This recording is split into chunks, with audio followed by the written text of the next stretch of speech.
Well, if it isn't that time of the day again, well, of course it actually is, but guys, hey, welcome back. I hope all of you are having a great one. Drop it a like right now. That helps so much. It really just brings a tear to my eye. It doesn't bring a tear to my eye, but it really is nice, okay? Let's see if we can get 100 likes on this, so go ahead and do that if you haven't yet. But, yeah, we've got more Tesla news to run for the day and talk about. And guys, I gotta say, there's been a lot of stuff going on, okay? Elon Musk has been talking about a lot of issues on the world stage, and we're not going to talk about them too much. I will say, they're sort of interesting, but if you guys want to get into the really deep dive, critical details of all that stuff, I would definitely recommend just jumping over to Musk's Twitter account.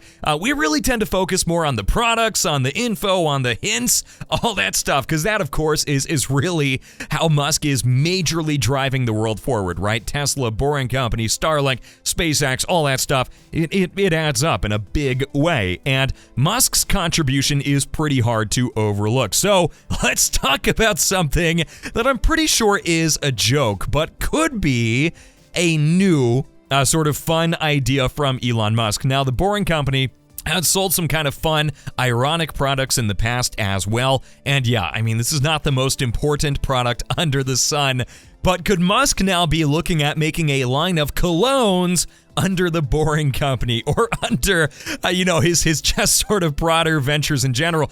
Let's talk about this, okay? Musk has now teased burnt hair on Twitter. Again, a burnt hair cologne, and it's also labeled singed. Now, he says here, coming soon from the @Boring Company. Again, could this be a joke? Yeah, it very much could be. It's kind of funny because we've heard about the not a flamethrower. That's been a thing for a while now as well, but I think that, again, that's certainly worth noting. Musk has continued to say that nuclear warfare is something that he would like to avoid. And I think all of us can agree that avoiding nuclear warfare is probably the best thing. I don't think anybody wants to see that. I hope not anyway. So, again, very noteworthy there. And I gotta say, Falcon 9s have been launching like crazy, which is very, very impressive there as well. Anyway, let's talk about an update also, okay, that I think right now for the manufacturing of not only electric cars, but also just vehicles in general is really turning a new page. Now, we're going to talk briefly about the 9,000-ton gigapress, okay? The 9,000-ton gigapress, if you guys don't know, it is what Tesla is most likely going to use to bring the Cybertruck into existence. Now, the Cybertruck is a behemoth of a vehicle. It is absolutely gigantic, and it's really, really something that's going to require a lot of power, a lot of force to really bring to bear. Now, that massive truck, massive machine, hyper-durable machine is going to need, it's going to need a machine to really bring it into existence quickly. Now, Idra, Teslarati has confirmed, has finished building and testing the 9,000-ton gigapress. Now, if you guys don't know, Idra is the company that's worked on the gigapresses before. A very, very, very talented engineering firm.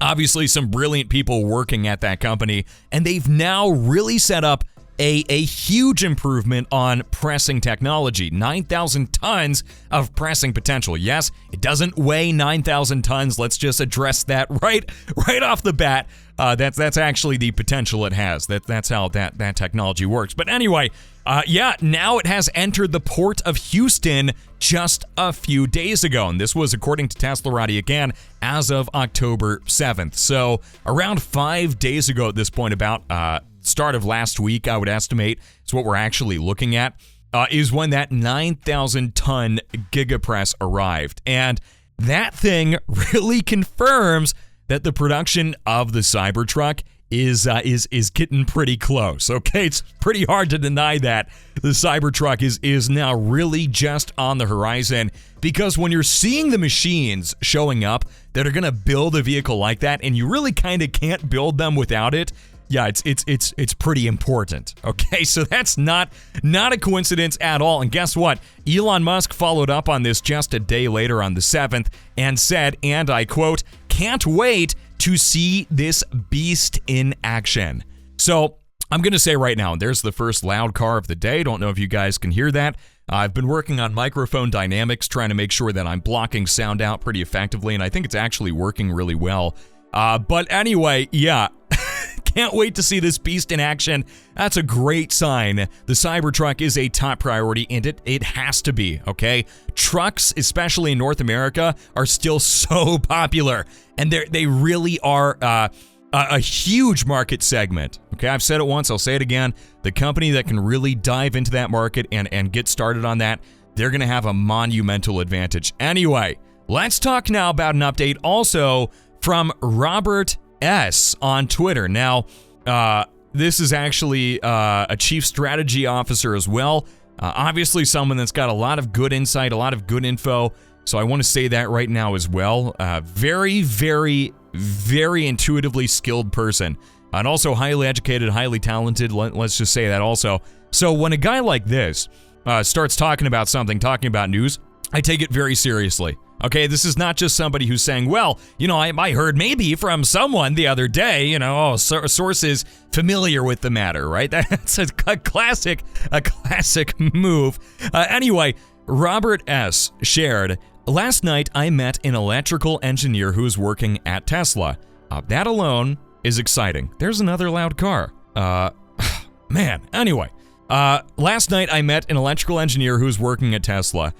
He was effusively positive, I think that's how you say that, about his employer. What a great sign. You know, when engineers especially are happy about their employer, it's a really good thing, okay? Because some companies don't listen to engineers as much as they really should. So anyway, he laughed about the Cybertruck being able to float. And then, quote here, apparently, from the engineer, if at Elon Musk says it on Twitter, we gotta build it, okay? End quote. Now, again, that's really interesting stuff, okay?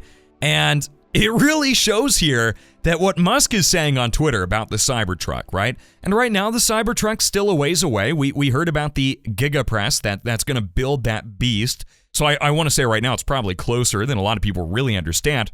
But I will say also, if engineers are saying, hey, you know, we've been given instruction to work on this and we're going to make it real, we're going to really do this, then we kind of have to listen up and we kind of got to go, okay, well, this guy's not messing around, right? This is somebody who knows what's up, he knows what's going on, and it's very exciting. So anyway, truth is, and this is Robert S. continuing, truth is, the whole thing was designed to be water and air tight. Now, water and air tight is also such a great indication, okay, of things to happen in the future with the development of this truck. First of all, it really shows in my experience that it's going to be great for job site work, okay? And I don't know if you guys have ever gotten a truck dirty. If you probably have. But if you've ever really used it for something very intensive, especially dusty, hauling gravel tends to result in this. Of course, it's relatively rare to just be hauling gravel around, but I digress. If you get a lot of dust in the door frames, for example, some vehicles aren't great at, first of all, keeping that dust out, and second of all, keeping water out when you have to really intensively rinse the vehicle out to make sure that you're cleaning everything effectively. Because, of course, you want to make sure that, especially in wintertime with, salt, for example, you don't want to get that in the truck at all. You want to make sure it stays out of the wheel wells pretty well, stays out of the interior parts of the metal of the body. Door jambs, doors, etc. You want to make sure that's not something that's lingering, and being airtight and being watertight is absolutely something that helps with that corrosion resistance, right? So that again really makes me hopeful. I know that we're seeing this vehicle. So far, it's been speculated that's going to be made out of stainless, which in its own right is corrosion resistant. It's obviously good at standing to the test of time. But at the same time, making sure that things aren't getting under the surface is equally as important, if not, I would say more important, right? That's why you use things like fluid film, for example, to make sure that moisture doesn't get into tight areas and cause issues with metal. But anyway, that's a different topic for a different day.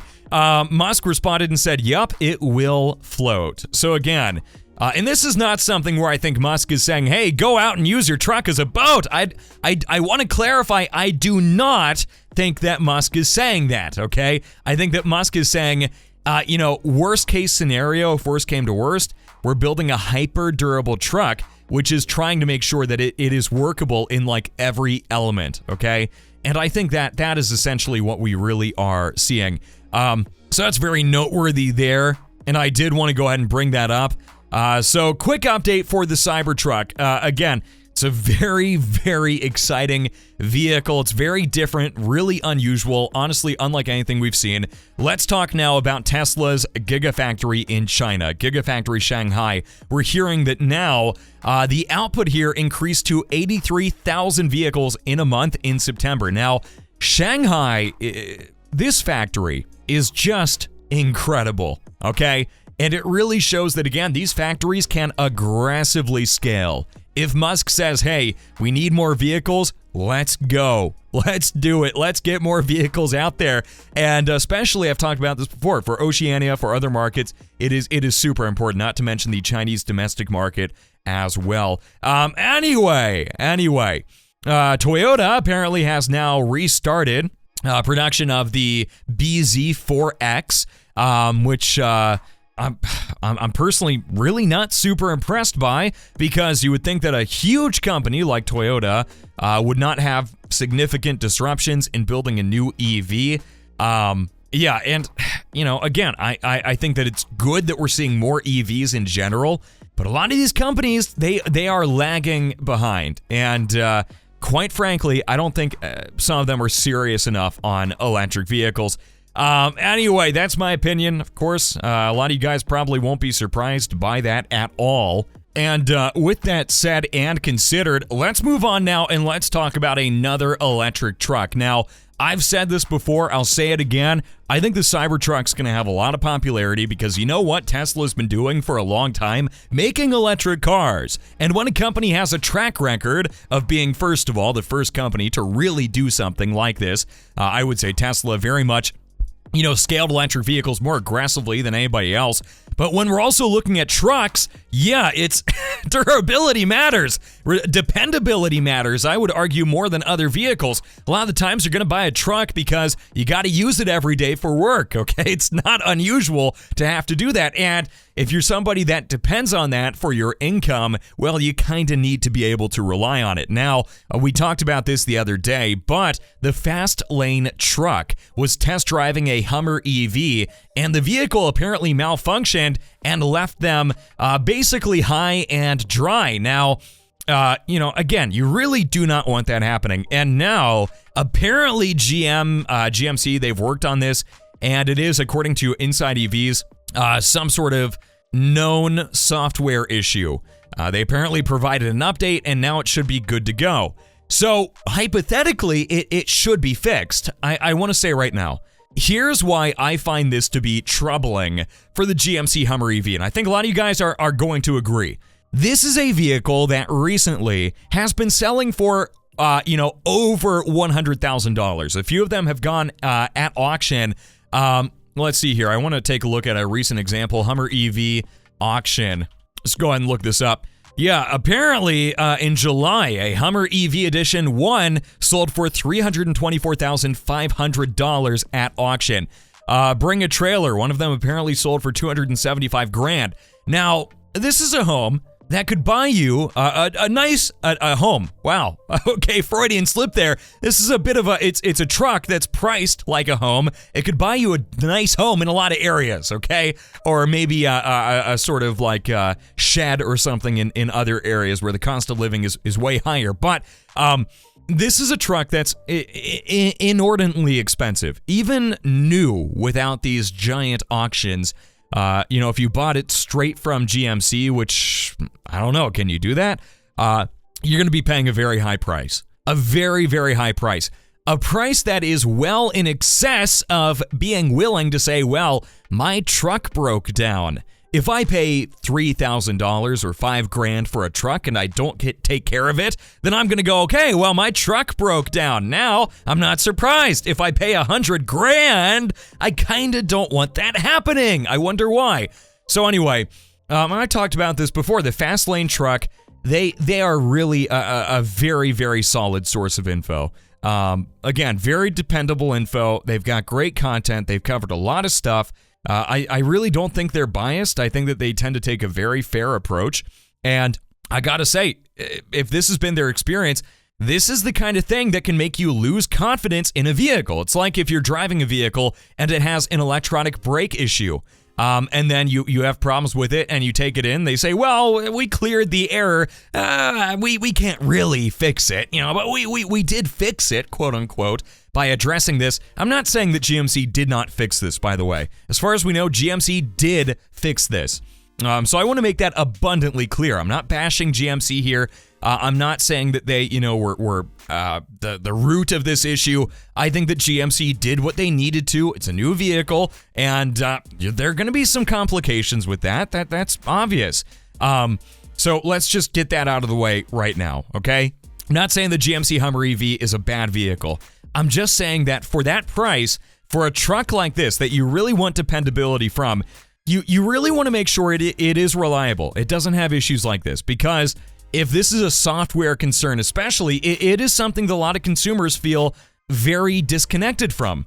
And they're going to look at this and they're going to say, well, I'm kind of freaked out by that. I don't love that as, something that could happen. And I really think that's noteworthy. You want to feel like your vehicle is there for you and is available when you need it most. So anyway, quick update there. TFL truck, the fast lane truck, they do a lot of great work. So I did want to go ahead and note that as well. So anyway, guys, with that being said, let's also go ahead and move on to an update also. I want to go ahead and check on really quick. Yeah, I think the stock market's open today. It looks like it is. Let's take a look here really quick. Yeah, it looks like market's open today. So anyway, quick update there. Tesla stock today, not seeing a ton of momentum. Volume has been, approximately average for the time being. It's up by about 0.75%. And the next earnings call, amazingly enough, is coming up on the not the 9th. It's going up in 9 days. The 19th roughly is what we're looking at for that. So anyway, guys, like I said, thank you, or I didn't say this yet, but thank you so much for watching. Have a great one. Join me here again next time. Keep right here. Let me know what you guys think about these updates as well, and adios.